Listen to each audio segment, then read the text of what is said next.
waxaa loo fasiran karaa qofkii ugu sarreeyey ee golaha shacabka oo qaruumaha Itoobiya isku yimid afhayeenka u ahaa inay ku diiday ra-iisul wasaare abiy qorshihii uu watay oo u sahli lahaa in uu wakhtiga dheeraysto sanad iyo weli waxaan la caddayn laakiin kollaba wakhtiga uu dheeraysto arrintaasay ku dhirbaaxday waana ku diiday waxaanay ku tilmaamtay sharci darro inanta sidaad la socoto waxay ka soo jeedaa qowmiyadda Tigray iyo gobolka Tigray marka si xun bay u cambaaraysay iyadoo ku tilmaamtay inuu axdigii jabiyey in uu waxyaabo badan oo kale oo marka dambe ay ka sheekaynayso oo liddi ku ah wadajirka Itoobiya ay Abiy Ahmed ku cambaaraynayso maxaa xilligan keenay inay iscasiisho ilaan waxaan ognahay in arrintan waqti kororsiga markii xilligiisa uu dhammaado Abiy Ahmed muddo hore oo toddobaadyo ayaa go'aanka laga gaaray waxa keenay baryahanba waxa ka xamaan guranayay Itoobiyada kale gaar ahaan Addis iyo agaarka oo iskaga baxayay waxgaradka iyo duqeytida iyo mutacalimiinta ka soo jeeda Tigray odayadii madaxdii waxay magacuun lahaa way isaga baxeen waxay galeen Tigray marka inay ahayd qofkii ugu dambeeyey ee iyana u diraya fariin aan inaba gabasho lahayn in ay Itoobiyada inta kale iyo Tigray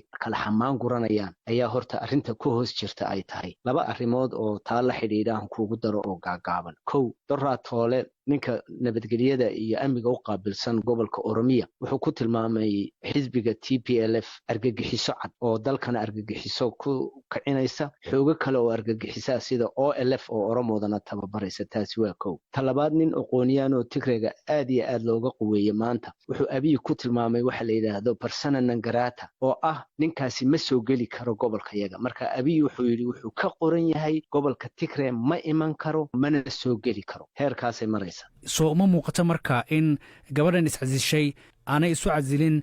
dareen qaran ee isu casishay dareen qowmiyadeed oo gaara maya labadaba marka hore waa shakhsiyaadkii ku sii harsanaa ee rabay inay ka dhaadhiciyaan xoogaga Tigrayga in weli rajo jirto oo la wada hadli karo oo axdigii lagu joogi karo arrinta kale ay sheegtay oo aad ugu nuuxnuuxsatay iyaduna waxa ka mid ahayd in Abiy uu ku tumanayo sharcigii nidaamkii federaaliga ahaa iyo xuquuqdii ay ku heshiiyeen qowmiyaduhu taana aad bay uga hadashay laakiin arrimo lagu kala fogaanayay baryahanba oo iyadoo keliya aan gaar u ahayn xataa Tigray keliya aan gaar u ahayn Oromoodu ay ku kala qaybsantaho xataa xoogaga hadda ugu badan Oromo ay ka biyadiidan yihiin sida loo maareynayo axdiga u yaala oo qowmiyadaha xuquuq siinay federaalkana siinay intaaba waa la isku diidan yahay marka tani waa waxa gaaladu yiraahdaan ushii ugu dambeysay ee ratiga dabarka ka jabisay taasay inantu aad moodaa xagga Tigrayga marka laga eego calaamadu tahay sidaad sheegtayba waxay ku eedeysay ra'iisul wasaare Abiy Ahmed in dastuurkii uu hareer maray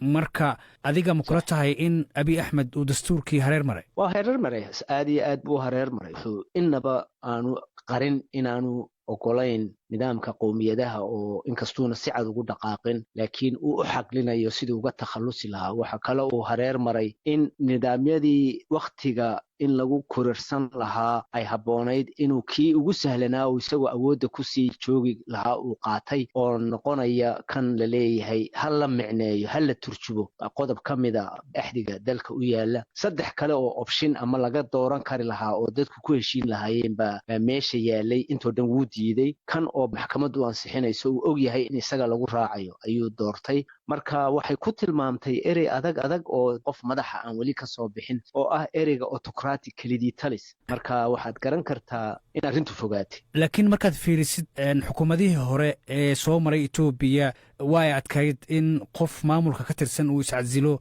amaba si cad uga hadlo ama uu diido waxa ka soconaya halkaas marka soo tan ma ahan in dimuqraadiyaddii la gaaray haade laakiin dee 1920kii meeshii la joogay bulshadu ma joogto isbedel kasta oo kaca wuxuu la imanayaa xorriyatul qowl heera marka heerka ay hadda jirto xorriyatul qowlka oo adduunkoo dhan la isku xidhan yahay sidii hore ma aha marka dadku way ka dhiiran yihiin marka taa anigu ma odhan karo isagaa jeebka ka siiyey waxa weeye dadku waxay soo hoysteen kamana qaadi karo umana celin karo waa arrin iyada uun maahe cid kastina ay ku hadasho oo lala murmi karo ra'iisul wasaare Abiy isagoon kuma xidhna waa dalkoo dhan ba isbedelay